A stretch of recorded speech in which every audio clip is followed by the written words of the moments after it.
My sister-in-law deliberately fed my son peanut butter knowing he's allergic, but minutes later, her daughter's crying call exposed her dark scheme. I am a female, 32 years old, and I don't really have a very good relationship with my husband Jay's family.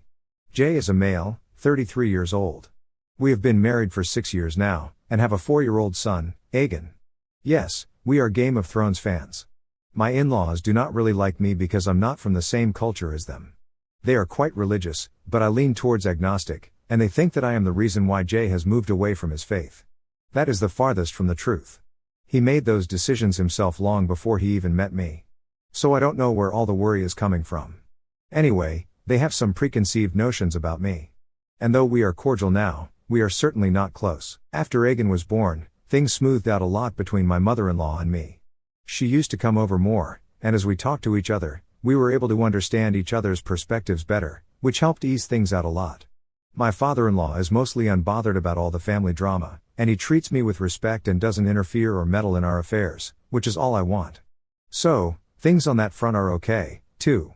Moreover, both of them just dote on Aegon, and he loves spending time with them. So, yeah, even though things were a little icy in the beginning, it is much better now. And I can see how much this means to Jay because he has always been close to his parents even though they don't believe in the same things anymore. The problem is my sister-in-law. She's Jay's sister, Joanna, female, 40 years old, and she has a 5-year-old daughter, Rachel. Joanna's husband left her 2 years ago because she was caught having an affair with his best friend. It was a mess altogether, and he fought tooth and nail to get Rachel's custody, but he only gets her on the weekends. That was a horrible time for the family.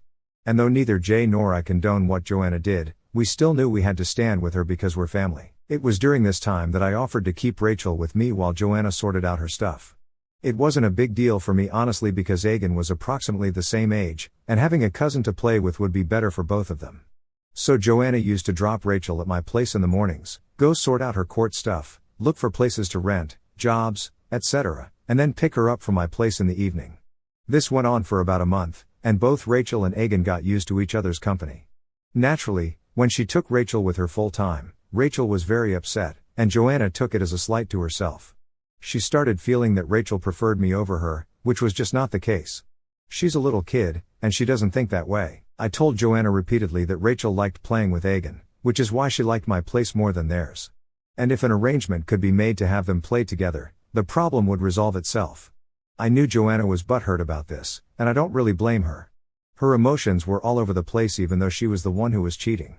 Things got sour between us because she accused me of trying to steal her daughter. And that was when Jay had had enough. He told her that she should be thankful to us because we were helping her stinking cheating but, on the contrary, she was the one pulling an attitude with us. She went low contact with us, and it just hurt me a lot because the kids were suffering because of her. What she didn't know was that her ex-husband Noel used to bring Rachel to our place during the weekend so that she would get to see Aegon. He had sworn Rachel to secrecy, but all of us knew it was only a matter of time before she spilled the beans.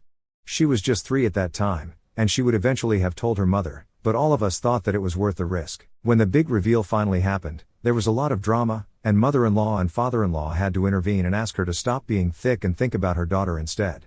It took some convincing before she could finally see our side of things and agreed to have Rachel and Aegon play together. The thing is that the kids absolutely adore each other. They're like siblings, and since they're so close in age, they gel really well together. It's honestly a delight watching them, especially since Jay and I had decided that we would have only one child, and I had always felt that not having a sibling is sad for a kid. But here, we kind of have the best of both worlds. The kids took turns at each other's places.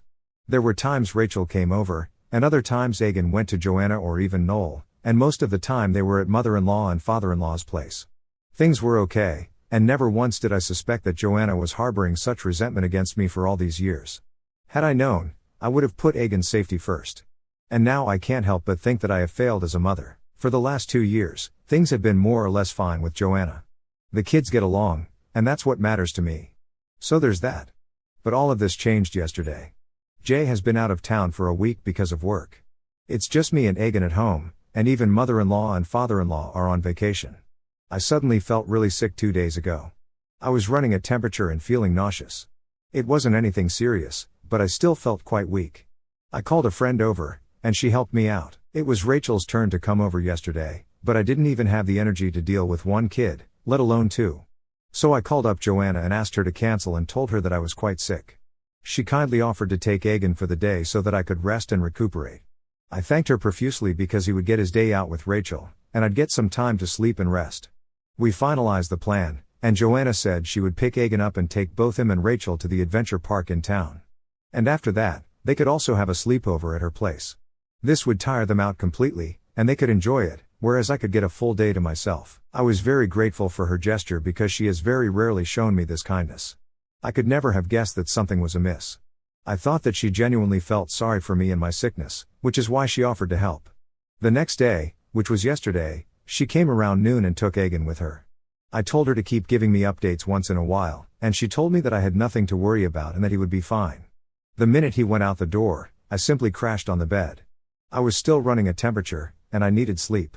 Plus, I knew Egan was safe and nothing would happen. He was with his aunt. What could even go wrong?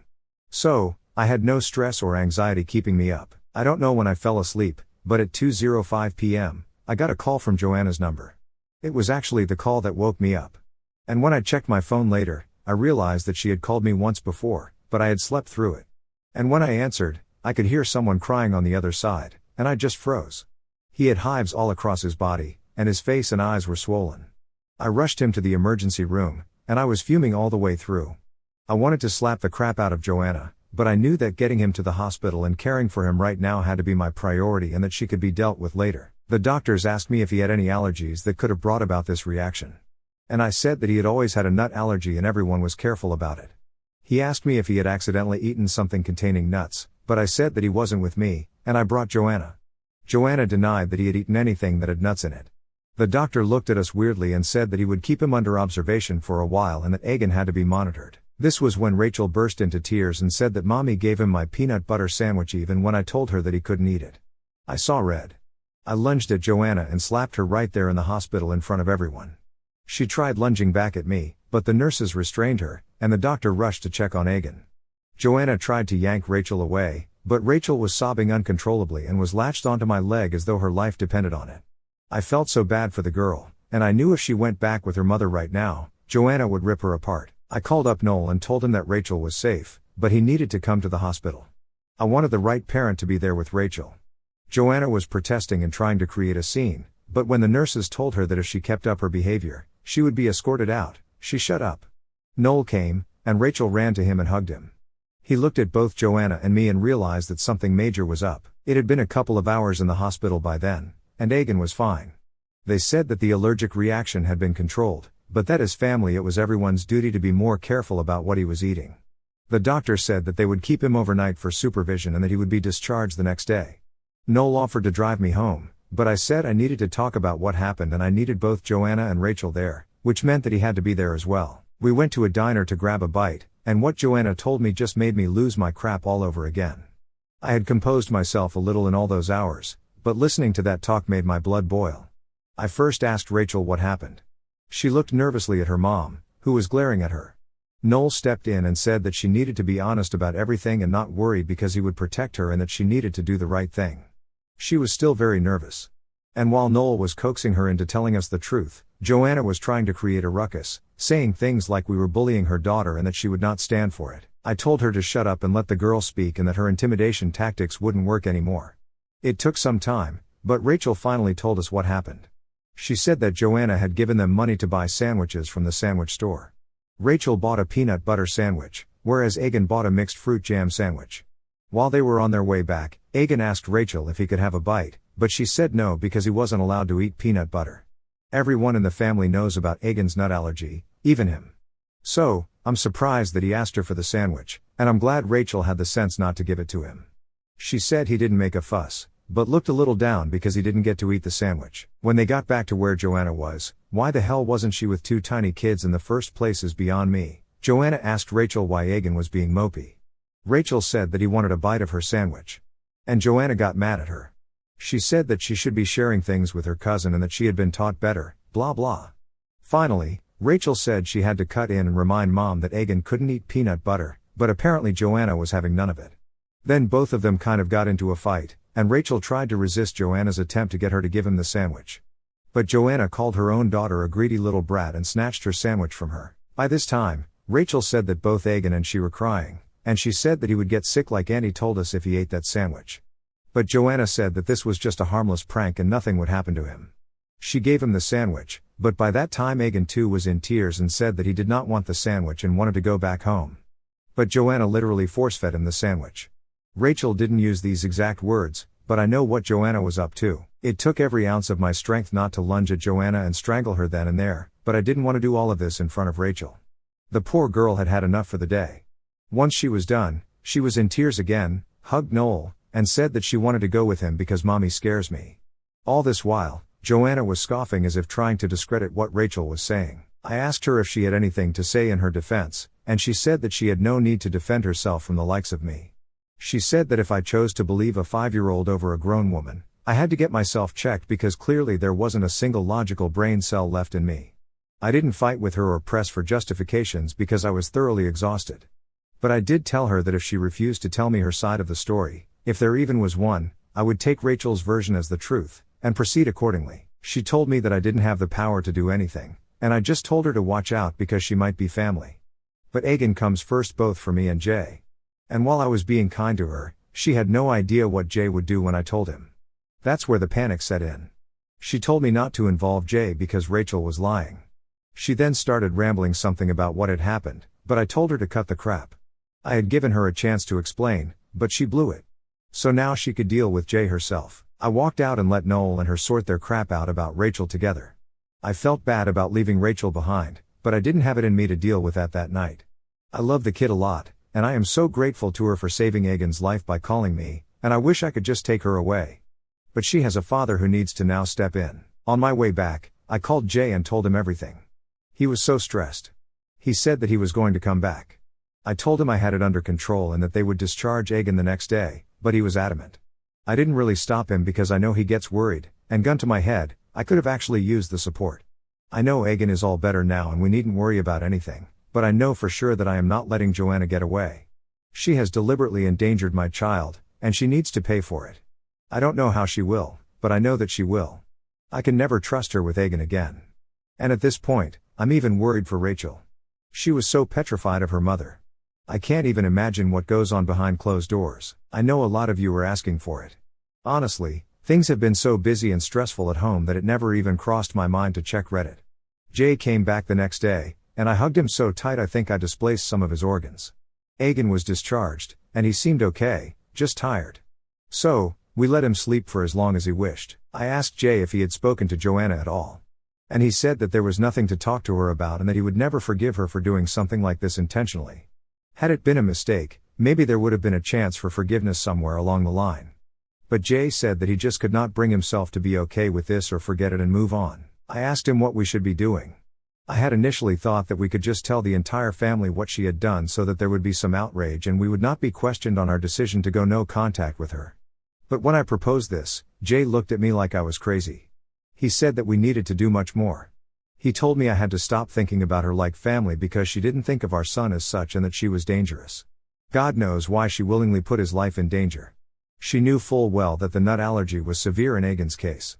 And even though her daughter, who was just 5 years old, kept reminding her, she ignored all her pleas and went ahead with this. He said that I needed to look at it for what it was. It wasn't a mistake. It was something that she had done out of pure spite and malice. And God alone knows what else she could do. I knew what he was saying was right, but verbalizing all this made it, I don't know, more real in a sense. I didn't want to accept the extent to which things had spiraled, but there was nothing else to be done. Joanna was dangerous. She had shown this to us herself, and the only thing we could do was ensure that she didn't endanger anyone else anymore. Most importantly, Rachel. Jay asked me where Rachel was, and I said that Noel had probably taken her for the night. It was the weekend, the day Egan returned, so she would have had a good 3 days with Noel, and maybe by then, Joanna would have calmed down so that Rachel didn't have to face the brunt of her mother's wrath. Jay called up Noel and asked him how she was doing, and he said that she was still very shaken up from yesterday, and she just refused to go back to mom. Jay told me that this was the best time to call CPS and report her because no child should be this scared of a parent. For a moment, I thought maybe Rachel was scared because her version of the story wasn't the truth. It was a possibility. She was just 5. Maybe there was an unintentional mix-up of the sandwiches on her part. And she was scared that we would scold her. So, she put the blame on Joanna. And Joanna played along because she didn't want Egan and Rachel's play times to stop over an innocent, albeit fatal mistake. I somehow couldn't shake this feeling away. Even though no child could lie in such detail, but I just couldn't believe that, despite knowing about Egan's allergies, Joanna would deliberately feed him the sandwich despite being told no. It seemed borderline crazy, and she had never behaved this way before. So he decided to call Noel again, and I asked him whether Joanna had admitted to anything, and he said that she broke down and told him everything. He had secretly recorded the entire conversation, but he told us it was too dark to listen to. We asked him to forward the recording to us nonetheless, and there we could clearly hear Joanna admitting to everything. She said she didn't know why she did it, but she did. Noel was furious and he asked her why she didn't go to the emergency room herself, and she said she couldn't afford the bill. He told her that she should be thankful that Rachel called me up because if she hadn't, Egan would have died. She was sobbing in the recording and kept on saying, "I'm sorry. I'm sorry," but I didn't have a single feeling of sympathy left for her. After that, I realized that the stress of the day had actually made me forget the seriousness of the situation. And it's true. If Rachel hadn't been smart or brave enough to call me, Egan would have died. I owe that kid my son's life.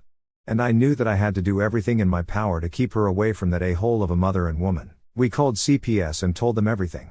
We told them that we were worried about Rachel's safety and that if she was capable of deliberately inducing an allergic reaction in a child and then not responding accurately because of a purported lack of funds, we didn't know how safe her own kid would be with her.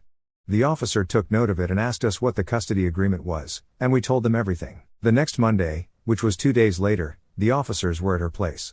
We knew because she sent a scathing text to us telling us that she knew we were behind this and that she should have killed Egan when she had the chance. I have blocked her since then, but Jay hasn't. He called her up and gave her a piece of his mind and told her that he would go to the ends of the earth to keep Rachel safe from her because she clearly wasn't a mentally stable mother. Mother-in-law and father-in-law were finally roped in. And we told them everything. At first, they tried to make excuses for Joanna, but when we made them hear the recording, they didn't have anything to say. I don't know what their equation with Joanna is, and neither do I care. But both Jay and I have told them that we want nothing to do with her anymore. We hope that CPS is going to take Rachel away from her, but we can't be sure because there's no neglect or abuse involved in her case. But I know that if she continues to stay with Joanna, she's going to make things horrible for her own daughter. CPS has removed Rachel from Joanna's care, and she is now going to live with Noel permanently. The custody agreement had to be officially changed, and Joanna went crazy about it, and now we know why. It wasn't because she would miss Rachel or something. It was because she was using the child support payments to fund her life. The child support was an insane amount, and now she's going to have none. Keeping Rachel with him is going to be better on the pocket for Noel. Not that it matters to him anyway. Noel has also been asked to take Rachel to therapy because the poor kid has been having nightmares ever since the Egan affair. Egan on his part is doing well. He doesn't even remember much. And when we ask him how his day with Auntie and Rachel was, he just says he had a lot of fun. And the best part was the hospital right at the end. I cannot even fathom why someone would hold so much resentment for a child. Mother-in-law has been quite upset over the incident. Not Egan particularly, but the one where a mother lost her child due to our intervention, aka Joanna. I don't understand how she can continue to sympathize with Joanna. Father-in-law, for his part, is furious. And he says that he initially did not believe that she could be this crazy. He has apologized to us for not believing us. And while it still annoys me, I know he means well. No father would ever want to know or accept that one child of his was capable of intentionally fatally harming the other child's kid. So, I understand his hesitation about it all. Rachel and Egan still meet up regularly. We didn't want Rachel to think that she did anything wrong or that she could have done anything more during the day the incident happened. She still blames herself, though, and it breaks my heart to see her like that. She even made sorry cards for Egan, Jay, and me. I think it has to be one of my most prized possessions. I try spending time with her as much as I can. Call me old-fashioned, but I feel that a child needs a maternal figure in his or her life. And Rachel has never had that. Even though Joanna is a mother, I don't think she has the capacity to be maternal. She has proven that with the way she was with Egan. No person capable of pulling something like that off will ever have that innate compassionate instinct. We are trying to normalize things for the kids as much as possible, even though nothing is normal anymore. Joanna has been trying to get in touch with Jay and me, mother-in-law told us, but she's blocked everywhere, so that's unnecessary headache she has taken upon herself. She tries to subtly act as an intermediary, but every attempt of hers has been shot down, and both Jay and I are running on thin ice with her. She either gets it herself or we go no contact with her pretty soon. I can't have her talking about that and trying to get us to be a family again. Joanna tried to take Rachel from school. The school already knew about the issues going on. So, they were prompt in reaching out to Noel. Rachel is safe, and she just doesn't want to be with her mother at all. Noel is thinking of going for a restraining order, but he's not sure yet because at the end of it all, Joanna is her mother and nothing can change that. It's just a pile of hot mess right now. And I personally would prefer being away from this drama. But I do know that the drama started because I called CPS on her. I personally think that she is not a good parent by far. But I mean, now things are getting serious and criminal, which is unsafe for everyone who knows what she'll do next. They're trying to resolve this, and if it doesn't get resolved, a restraining order is the only option available. I hope it doesn't come to that, but if it does, I don't think there's anyone to blame except Joanna herself.